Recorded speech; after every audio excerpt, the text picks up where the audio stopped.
एके दिवशी गाणगापूरचे पुजारी श्री स्वामी महाराजांचे दर्शनास आले.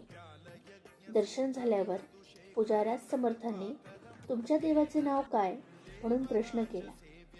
पुजाऱ्यांनी सांगितले, महाराज, आमचे देवास श्री नरसिंह सरस्वती म्हणतात.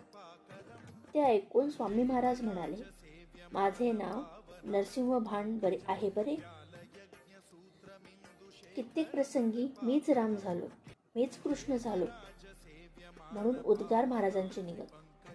यावरून श्री स्वामी महाराज हे अवतारी होते हे निसंशय आहे. राजश्री चिंतोपंत अप्पा टोळ यांची व महाराजांची सोलापुरात गाठ पडून नंतर महाराज अक्कलकोटास आले. त्याबद्दल साग्र हकीकत पुढे देण्यात येईलच. चिंतोपंत हे महाराजांचे मूळ भक्त होते. महाराज हे दत्त अवतार असून त्यांचे सहवासाचा लाभ होणार हे त्यास 5-7 वर्षे अगोदरच कळाले होते. ती गोष्ट अशी आहे की श्री क्षेत्र पंढरपुरास गोपाळबुवा नावाचे महाप्रसिद्ध जगवंद्य पुरुष होऊन गेले. सन 1846 ते 47 साली राजश्री चिंतोपंत अप्पा टोळ सोलापुरास मामलेदार असता त्यांच्या हाताखालील नगदी कारकून साताऱ्यास रजेवर गेले होते. परत येताना ते पंढरपुरास मुक्कामास आले. आपण कोण, कुठे असता म्हणून बुवांनी त्यांस प्रश्न केला.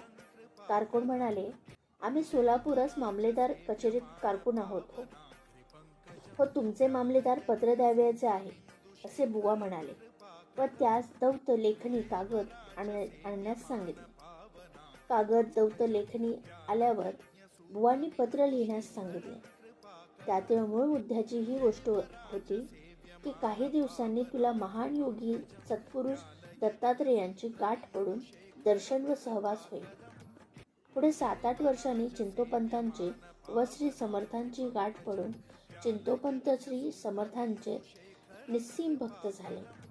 श्री स्वामी साक्षात दत्त अवतार आहेत याबद्दल त्यांची पूर्ण खात्री झाली होती.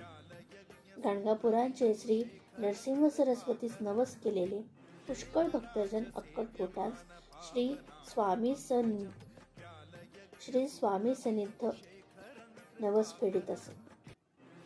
तर अशा प्रकारे गाणगापूरच्या पुजाऱ्यांचे श्री महाराजांशी दर्शन झाले.